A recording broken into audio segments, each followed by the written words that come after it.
Saat bekerja di Arab Saudi, kenangan akan ibunya sering menjadi penguat dalam hari-harinya yang berat. Munaroh selalu percaya bahwa kebaikan akan membawa berkah. Namun, hari ini, ia mulai meragukan keyakinan itu. Setelah 20 tahun bekerja dengan kesabaran, apa yang ia dapatkan? Tuduhan palsu, hukuman cambuk, dan hidup yang hancur. Ia mengusap matanya yang basah. Ya Allah, kenapa semua ini harus terjadi padaku? Gumamnya lirih. Namun, di tengah keputusasaan,nya sebuah ingatan lain muncul. Ayahnya. Ayah Munaroh adalah seorang pria yang dikenal sebagai sesepuh desa, bukan karena jabatan resmi, tetapi karena pengetahuannya yang luas tentang kejawen dan kebijaksanaannya dalam menyelesaikan masalah. Ayahnya selalu mengatakan bahwa manusia memiliki kekuatan untuk mengubah nasib mereka sendiri, asalkan mereka mau mendengar suara hati dan mengendalikan pikirannya. Apa gunanya semua ilmu itu, Pak, kalau akhirnya kita tetap susah? Munaroh pernah bertanya ketika remaja. Ayahnya hanya tersenyum. Ilmu itu seperti pisau. Nak, ia hanya berguna jika kau tahu kapan dan bagaimana menggunakannya. Tapi ingat, jangan pernah gunakan ilmu itu untuk menyakiti orang lain. Kebaikan selalu menang pada akhirnya. Kata-kata itu kembali menggema dalam pikirannya. Selama ini, ia menekan ajaran ayahnya karena ingin sepenuhnya mengikuti ajaran agama yang dia pelajari di pesantren. Ia takut ilmunya akan membawanya pada dosa. Namun, dalam situasi ini, apakah salah jika ia mencoba menggunakannya untuk mencari kebenaran? Malam itu, Munaroh memutuskan untuk mengingat kembali apa yang pernah diajarkan ayahnya. Ia duduk bersila di lantai dingin, memejamkan mata, dan mulai mengatur napasnya seperti yang diajarkan dulu. Napas adalah jembatan antara tubuh dan jiwa. Ayahnya pernah berkata, jika kau bisa mengendalikannya, kau bisa melihat apa yang orang lain tidak bisa lihat. Dalam keheningan itu, bayangan majikannya yang meninggal muncul di pikirannya. Ia melihat ulang setiap kejadian, seperti memutar ulang film di kepalanya. Saat itu, ia merasa ada sesuatu yang aneh. Majikannya, yang selalu tegas tetapi tidak pernah kejam, tiba-tiba menjadi terlalu baik beberapa hari sebelum kematiannya. Apakah dia tahu sesuatu? Pikir Munaroh. Bayangan lain muncul. Salma. Ia melihat Salma berjalan tergesa-gesa ke dapur, membawa sesuatu yang disembunyikan di balik abayanya. Mungkinkah? Gumamnya. Hari berikutnya, Munaroh memutuskan untuk berbicara dengan pengacaranya. Hakim. Tuan Hakim, saya pikir ada sesuatu yang perlu Anda tahu, katanya. Apa itu? Tanya Hakim, menatapnya dengan serius. Saya ingat sesuatu yang aneh sebelum majikan saya meninggal. Dan saya pikir Salma mungkin tahu sesuatu. Hakim mengangguk. Kami memang sedang menyelidiki Salma. Tapi, apa yang Anda ingat? Munaroh menceritakan semua yang dia lihat dalam bayangannya semalam. Meskipun Hakim tampak ragu, ia berjanji untuk mencari lebih banyak bukti. Beberapa hari kemudian, Hakim kembali dengan berita yang mengejutkan. Kami menemukan sesuatu, katanya. Salma menerima sejumlah uang besar beberapa hari setelah majikan Anda meninggal. Uang? Munaroh terkejut. Ya, lanjut Hakim. Kami juga menemukan bahwa majikan Anda sedang menulis wasiat baru, yang rencananya akan meninggalkan sebagian hartanya untuk Anda. Wasiat itu tidak pernah selesai, tetapi saya pikir seseorang tidak ingin itu terjadi. Munaroh merasa dadanya sesak. Semua petunjuk mulai mengarah pada sebuah kesimpulan yang mengerikan. Namun, di sisi lain, Munaroh juga merasa bersalah. Bagaimanapun, Salma adalah teman yang pernah ia anggap seperti saudara sendiri. Kenapa dia melakukan ini? Pikirnya. Hakim mencoba menghiburnya. Terkadang, orang melakukan hal-hal yang tidak masuk akal karena tekanan. Tapi itu tidak berarti apa yang dia lakukan benar. Munaroh hanya bisa mengangguk. Ia tahu bahwa ia harus melawan. Tetapi bagian dari dirinya masih berharap bahwa Salma memiliki alasan yang lebih baik daripada sekadar keserakahan. Di malam yang tenang, Munaroh kembali bermeditasi. Kali ini, ia mencoba untuk berdamai dengan perasaannya. Ia mencoba memaafkan Salma, bukan untuk membenarkan perbuatannya, tetapi untuk melepaskan beban di hatinya. Ya Allah, doanya dalam hati, berikan aku kekuatan untuk menghadapi ini. Dan jika mungkin, bukakan hati Salma untuk mengatakan yang sebenarnya. Meskipun sulit, Munaroh merasa sedikit lebih ringan setelah itu. Esok harinya, Salma datang ke penjara untuk mengunjunginya lagi. Wajahnya tampak lebih lelah daripada sebelumnya, dan matanya sembab seperti habis menangis. "Mbak Munaroh," katanya dengan suara gemetar. Aku harus mengatakan sesuatu." "Apa itu, Salma?" Aku tahu siapa yang membunuh majikan kita," bisiknya. "Dan aku tahu aku salah karena diam selama ini." Munaroh menatapnya, mencoba memahami perasaan campur aduk yang melintas di dadanya. "Aku ditekan oleh keluarga mereka," lanjut Salma. "Mereka bilang mereka akan mencelakaiku jika aku bicara. Tapi aku tidak bisa hidup dengan rasa bersalah ini lagi." Salma akhirnya memberikan kesaksiannya, yang membawa bukti baru ke pengadilan. Meskipun perjuangan Munaroh masih jauh dari selesai, ia merasa bahwa keadilan akhirnya mulai berpihak padanya. Namun, lebih dari itu, ia belajar sesuatu yang penting, bahwa meskipun kebenaran kadang datang terlambat, ia tetap lebih kuat daripada kebohongan. Saat pengadilan berlanjut, Munaroh merasakan ketegangan yang semakin mencekam. Meskipun Salma akhirnya mengungkapkan kebenaran tentang siapa yang berada di balik kematian majikannya, banyak orang di luar sana yang tetap menganggapnya bersalah. Beberapa orang masih percaya bahwa Munaroh adalah pembunuhnya, dan itu semakin memperberat beban hatinya. Di sisi lain, ia mulai merasakan perubahan dalam dirinya sendiri. Ajaran kejawen yang selama ini tersembunyi di balik keyakinannya mulai muncul dengan sendirinya. Ketika ia bermeditasi atau berdoa dalam heningnya malam, ilmunya yang diwarisi dari ayahnya terasa seperti sebuah kekuatan yang bisa ia kendalikan. Bahkan dalam keadaannya yang terpojok ini, Munaroh merasa lebih kuat dari sebelumnya, lebih mampu untuk bertahan hidup. Namun, konflik batinnya semakin besar. Bagaimana ia bisa menyelaraskan ajaran agama yang dipelajarinya di pesantren dengan ilmu kejawen yang diajarkan ayahnya? Selama ini, ia selalu meyakini bahwa ajaran agamanya adalah yang paling benar dan harus dijalani tanpa kompromi. Namun, di sini, dalam sel penjara yang gelap dan sunyi, ia mulai melihat bahwa ajaran kejawen memiliki nilai-nilai yang tidak bertentangan dengan ajaran agamanya, malah bisa saling melengkapi. Malam itu, setelah pengadilan selesai dan ia kembali ke sel, Munaroh duduk termenung. Udara yang panas seolah semakin berat, menekan dadanya. Ia merasa seolah-olah terjebak di antara dua dunia yang berbeda. Dunia agamanya yang sudah menjadi bagian dari hidupnya, dan dunia kejawen yang kini perlahan mulai ia pahami dan rasakan manfaatnya. Apakah aku harus memilih satu dan meninggalkan yang lain? Pikirnya. Atau mungkin, aku bisa membawa keduanya dalam hidupku. Keesokan harinya, Munaroh mendapat kunjungan dari hakim. Ia sudah lama ingin berbicara dengan pengacaranya ini mengenai perasaannya, tapi tak tahu harus mulai dari mana. Hakim yang sudah seperti teman baginya itu duduk di depan sel, menatapnya dengan wajah penuh empati. "Munaroh, aku tahu ini semua sangat berat bagimu," kata hakim dengan suara yang lembut. "Tapi kamu harus tahu, kita hampir sampai di akhir perjuangan ini. Aku yakin kebenaran akan menang."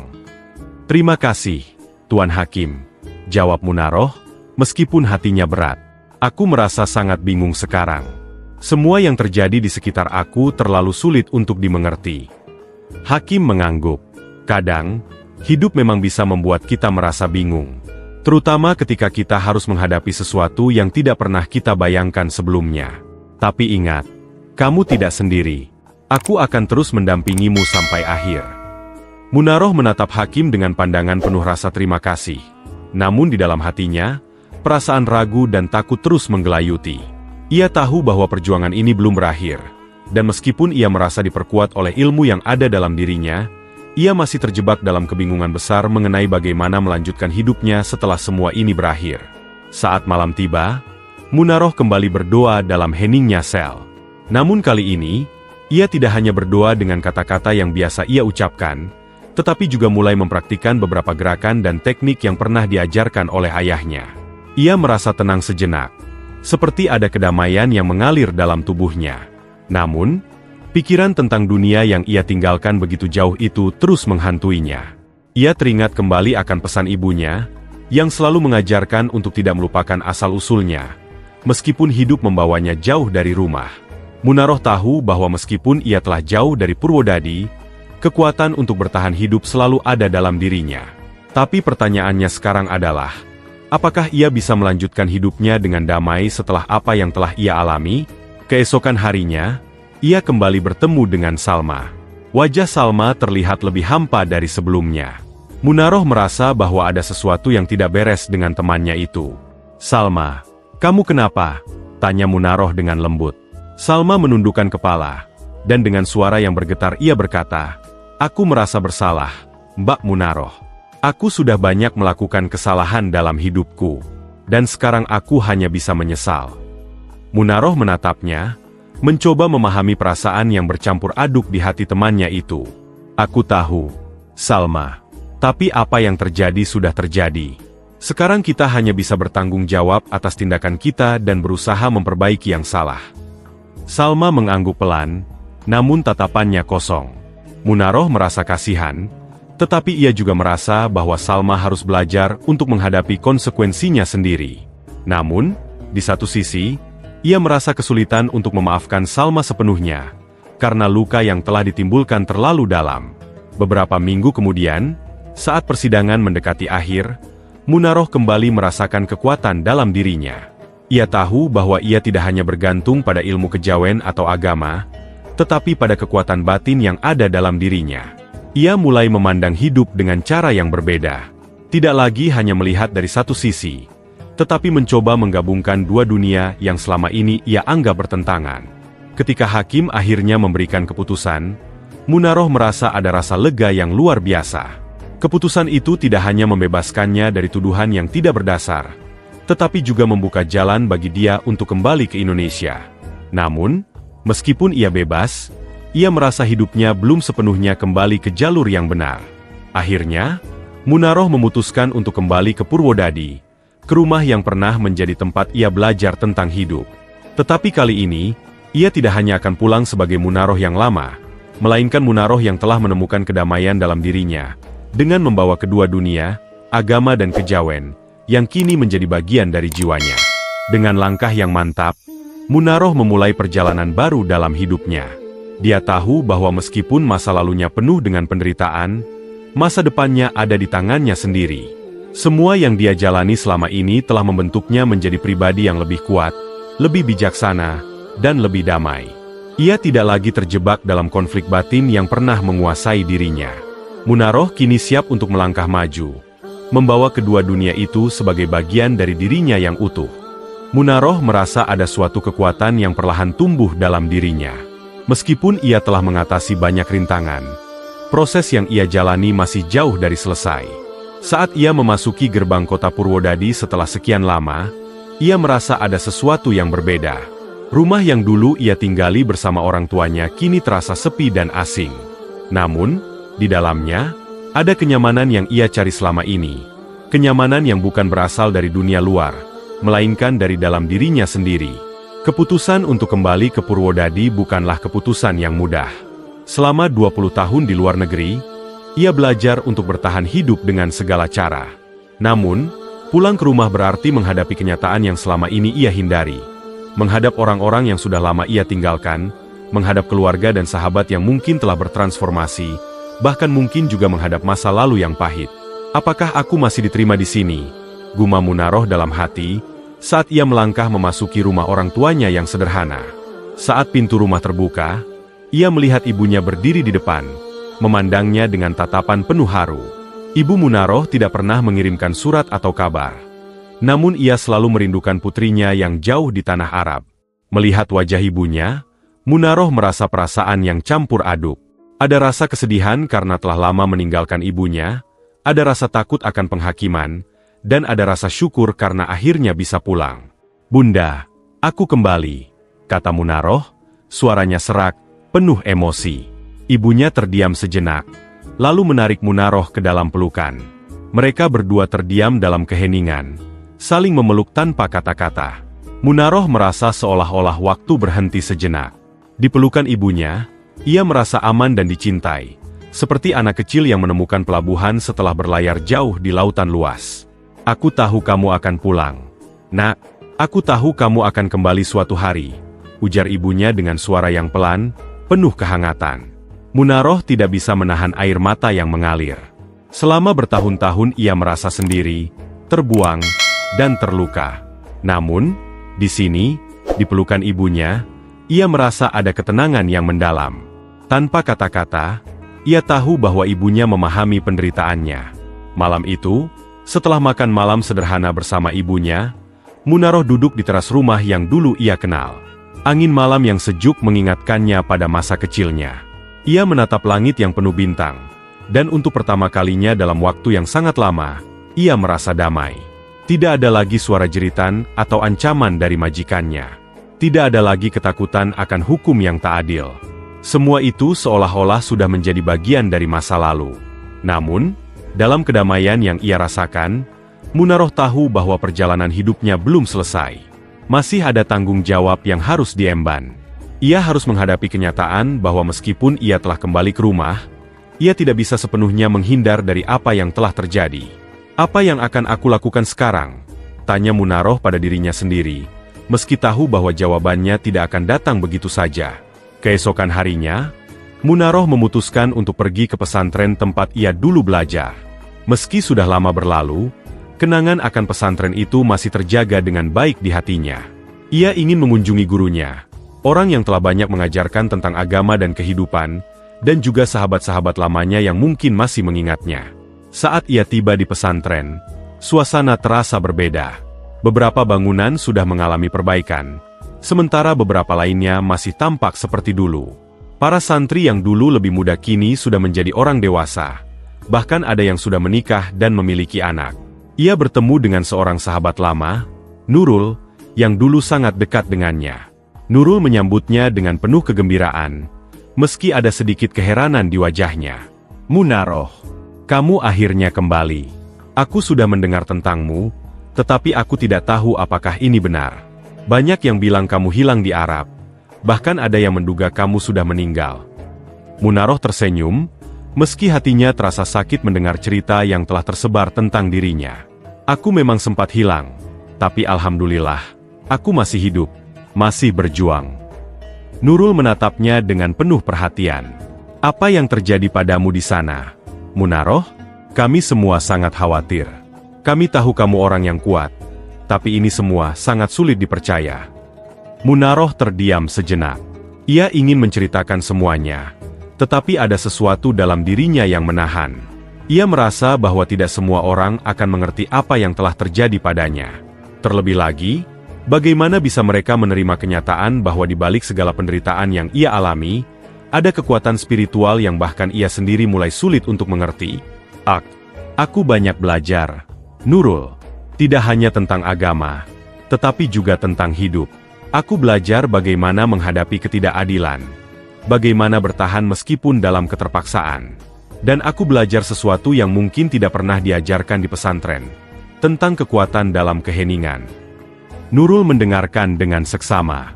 Kekuatan dalam keheningan? Apa maksudmu, Munaroh? Munaroh memandang langit biru yang mulai gelap di kejauhan. Ketika kita tidak bisa melawan dengan kekuatan fisik atau perkataan, kita harus mencari kekuatan lain. Kekuatan batin. Dalam keheningan, kita bisa menemukan kedamaian. Itu yang aku temukan selama di sana, di Arab. Mungkin itu yang membuat aku bertahan hidup. Nurul terdiam, merenung. Ia bisa merasakan bahwa ada banyak hal yang belum diceritakan Munaroh. Namun, ia tahu bahwa setiap perjalanan hidup seseorang memiliki kisahnya sendiri yang hanya bisa dipahami oleh yang menjalani. Munaroh pulang ke rumah dengan perasaan yang lebih ringan. Meski ada banyak hal yang harus ia hadapi, ia merasa semakin dekat dengan dirinya sendiri. Ia sadar bahwa perjalanan ini, meskipun panjang dan penuh tantangan, telah mengajarkannya untuk lebih memahami siapa dirinya. Dan kini, dengan kekuatan batin yang ia miliki, Munaroh tahu bahwa ia siap untuk menghadapi masa depan, tanpa takut atau ragu. Munaroh mulai merasa bahwa dirinya telah menemukan jalan baru. Namun itu bukanlah jalan yang mudah.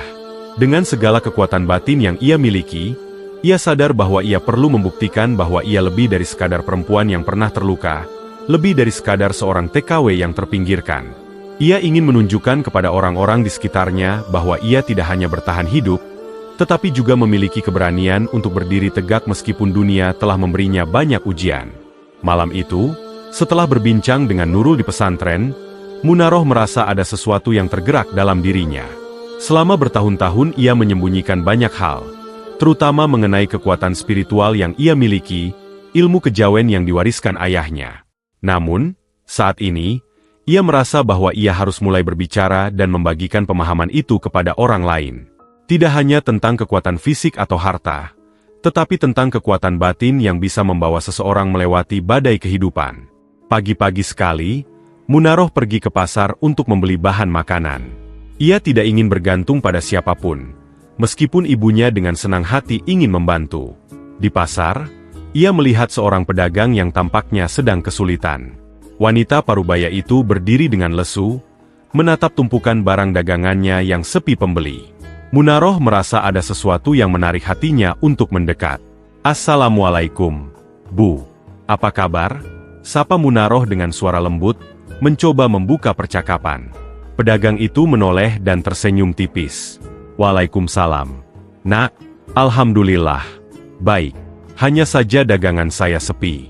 Orang-orang lebih suka belanja di pasar besar, jadi saya hanya bisa bertahan dengan sedikit pelanggan." Munaroh mengamati keadaan sekitar. Pasar tradisional tempat mereka berdiri memang lebih sederhana, dan tidak seramai pasar-pasar besar yang ada di kota. Namun, ada sesuatu dalam diri wanita itu yang membuat Munaroh merasa perlu untuk membantu. "Bu, saya ingin membeli semua dagangan ibu," kata Munaroh, dengan nada yang serius.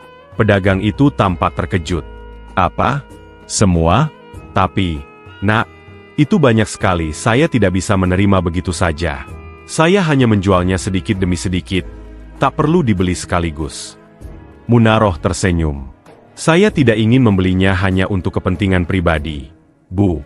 Tapi, saya ingin membagikan ini kepada mereka yang membutuhkan. Saya percaya ada banyak orang di luar sana yang membutuhkan bantuan, dan kita bisa saling membantu." Wanita itu memandang Munaroh dengan penuh ketidakpercayaan. "Tapi bagaimana kalau barang-barang ini tidak laku? Saya tidak ingin kehilangan begitu saja." "Percayalah, Bu. Ada banyak cara yang bisa kita lakukan untuk menjualnya. Saya hanya ingin memastikan bahwa ibu tidak merasa sendiri. Kita bisa bekerja sama," jawab Munaroh dengan penuh keyakinan.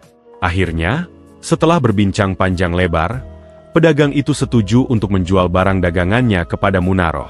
Dalam hati, wanita itu merasa bingung, namun ada rasa haru karena melihat kepedulian Munaroh yang tulus. Munaroh tahu bahwa ini bukan hanya tentang uang atau barang. Ini adalah tentang memberikan kesempatan kepada orang lain untuk melihat bahwa kehidupan tidak selalu tentang bersaing atau mengambil keuntungan, tetapi juga tentang berbagi. Setelah transaksi selesai, Munaroh membawa barang-barang tersebut ke rumahnya. Ia tidak berniat untuk menyimpan semuanya. Dalam beberapa hari berikutnya, Munaroh mulai mendistribusikan barang-barang itu kepada orang-orang yang membutuhkan di sekitar Purwodadi. Ia mengunjungi beberapa keluarga miskin yang sering ia lihat di jalanan, dan memberikan bantuan tersebut dengan cara yang sederhana. Setiap kali ia melihat senyum tulus di wajah mereka, ia merasa hatinya dipenuhi dengan rasa syukur. Di tengah perjalanan ini, Munaroh semakin mengerti bahwa yang ia lakukan bukan hanya sekadar memberikan bantuan materi, tetapi lebih kepada memberikan semangat hidup bagi mereka yang hampir kehilangan harapan. Banyak dari mereka yang merasa terpinggirkan oleh keadaan, merasa bahwa dunia telah meninggalkan mereka. Munaroh menjadi simbol dari harapan itu. Seorang perempuan yang pernah merasa dihancurkan oleh kehidupan, namun kini berdiri teguh dan membawa perubahan bagi sesama. Namun, bukan berarti perjalanan Munaroh ini tanpa tantangan. Beberapa orang mulai memperhatikan tindakan-tindakannya. Tidak semua orang senang dengan apa yang ia lakukan. Ada yang menganggap bahwa ia sedang mencari perhatian, ada yang merasa iri dengan keberhasilannya dalam membantu orang lain. Sebagian orang mulai berbicara di belakangnya, mengatakan bahwa Munaroh telah berubah, bahwa ia bukan lagi perempuan yang mereka kenal. Suatu hari, Munaroh bertemu dengan seseorang dari masa lalunya, seorang teman lama yang dulu pernah bekerja bersama di Arab Saudi. Wajah wanita itu terlihat sedikit berbeda. Ada kekhawatiran yang terpancar dari matanya. "Munaroh, apa yang sedang kamu lakukan? Kenapa kamu berubah seperti ini? Kita semua tahu siapa kamu dulu. Kamu selalu menahan diri, selalu diam dan tidak ikut campur dalam urusan orang lain. kata wanita itu dengan nada tidak percaya. Munaroh memandangnya dengan tenang. Dulu mungkin saya seperti itu, tapi kehidupan mengajarkan saya banyak hal. Saya tidak bisa hanya diam dan menunggu takdir datang. Saya harus berbuat sesuatu. Bukan untuk diri saya sendiri, tetapi untuk mereka yang membutuhkan. Wanita itu terdiam sejenak. Tapi, Munaroh, kamu tidak takut? Semua orang akan melihatmu berbeda. Kamu bisa dicap sebagai orang yang tidak tahu diri. Kita hanya perempuan dari desa. Tidak ada yang akan peduli dengan apa yang kita lakukan. Munaroh menghela napas dalam-dalam. Aku tahu betul apa yang mereka pikirkan. Tapi jika aku hanya berpikir tentang pandangan orang lain, aku tidak akan pernah bisa melakukan apapun. Hidup ini singkat. Jika aku harus dihina, aku akan menerima itu. Yang penting, aku tahu aku melakukan hal yang benar. Seiring berjalannya waktu, Munaroh semakin yakin dengan jalan yang ia pilih. Ia tidak perlu lagi merasa khawatir dengan penilaian orang lain. Apa yang penting baginya sekarang adalah memberikan yang terbaik, bukan untuk pujian, tetapi untuk memberikan dampak positif bagi kehidupan orang lain. Namun, di dalam hati Munaroh, ia tetap menyimpan rahasia besar, ilmu yang diwariskan oleh ayahnya, ilmu kejawen yang dahulu sempat ia abaikan. Munaroh merasa bahwa ilmu itu, meskipun kadang terasa membingungkan, kini mulai memberikan makna yang lebih dalam. Kekuatan batin yang ia rasakan, baik dari agama maupun dari ajaran leluhur, membawa kedamaian yang jauh lebih besar dari yang ia bayangkan. Ia tahu bahwa perjalanan ini adalah awal dari sesuatu yang jauh lebih besar. Sekarang, Munaroh telah menemukan dirinya sendiri, dan tak ada lagi yang bisa menghentikan langkahnya. Setelah menghadapi berbagai ancaman dan ketegangan, Munaroh mulai merasa bahwa kekuatan batinnya yang berasal dari ajaran kejawen yang ia warisi dari ayahnya semakin kuat dan sulit untuk diabaikan. Ajaran-ajaran itu tidak hanya memberi petunjuk tentang cara hidup yang lebih baik, tetapi juga tentang cara mengendalikan energi dalam dirinya yang muncul pada saat-saat kritis. Namun, seiring dengan semakin berkembangnya kemampuan batinnya, Munaroh merasa seperti berada di persimpangan jalan yang gelap dan penuh dengan godaan. Pada suatu malam yang tenang, setelah selesai mengajar anak-anak desa tentang pentingnya berbagi, Munaroh kembali ke rumahnya dan duduk di bawah pohon beringin besar di halaman rumah. Angin malam yang sejuk menyapu wajahnya, namun ada perasaan tidak nyaman yang melanda dirinya. Keheningan malam itu seperti memberikan ruang bagi Munaroh untuk merenung. Apakah ia benar-benar tahu apa yang ia lakukan? Apakah ia benar-benar siap dengan kekuatan yang semakin tumbuh dalam dirinya? Sejak ia mulai membantu orang-orang yang tertindas dan yang membutuhkan bantuan, banyak yang merasa terbantu. Namun, ada juga yang mulai merasa terancam. Mereka yang memiliki kekuasaan atau keuntungan, yang merasa terganggu oleh tindakan Munaroh, mulai berusaha mencari cara untuk menjatuhkannya. Dalam pikirannya, Munaroh merasa ada bayangan yang mengintainya, satu sisi gelap dari ajaran kejawen yang belum pernah ia pahami sepenuhnya. Aku harus lebih berhati-hati. Jika aku tidak menjaga keseimbangan antara keyakinan agamaku dan ajaran kejawen, aku bisa terjebak dalam kekuasaan yang salah, gumam Munaroh, seakan berbicara pada dirinya sendiri.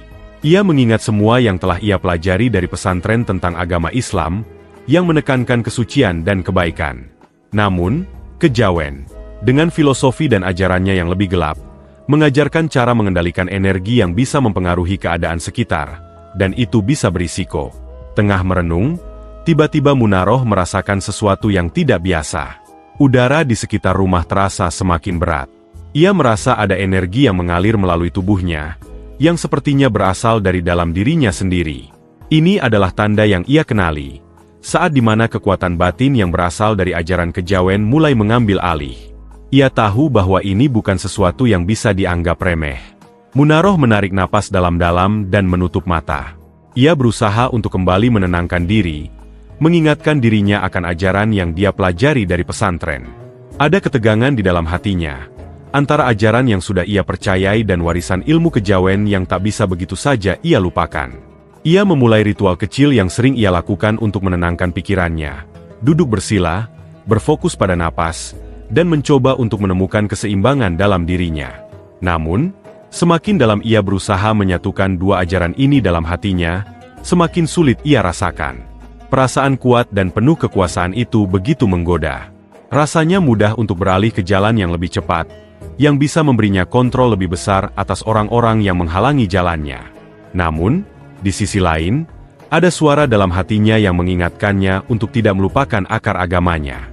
Islam mengajarkan tentang kebenaran dan keadilan, bukan kekuasaan semata. Ini bukan jalan yang mudah, bisik Munaroh dalam hati. Aku harus menjaga prinsipku. Aku tidak bisa membiarkan diriku terjebak dalam godaan kekuasaan semata. Kalau aku salah mengambil langkah, aku bisa menghancurkan apa yang telah aku bangun. Keesokan harinya, Munaroh bertemu dengan salah satu penduduk desa yang telah lama mendukungnya. Warga itu, Pak Tono, adalah seorang petani tua yang sudah sering datang ke rumahnya untuk meminta nasihat tentang kehidupan. Pak Tono menyadari bahwa Munaroh sedang mengalami suatu pergolakan batin yang mendalam. Munaroh, aku melihat kamu sering termenung akhir-akhir ini. Apakah ada yang mengganggumu? Tanya Pak Tono dengan suara lembut, duduk di sampingnya di depan rumah. Munaroh terdiam sejenak, mencari kata-kata yang tepat untuk menjelaskan perasaannya. Pak Tono, aku merasa seperti sedang berada di persimpangan jalan. Aku memiliki kekuatan yang tidak pernah aku bayangkan sebelumnya. Dan itu membuatku bingung. Aku harus memilih jalan yang benar. Tapi aku merasa ada sesuatu yang menggodaku untuk mengambil jalan yang lebih mudah. Pak Tono mengangguk, menyimak dengan seksama. Kekuatan itu bisa menjadi berkah, tapi juga bisa menjadi petaka jika disalahgunakan.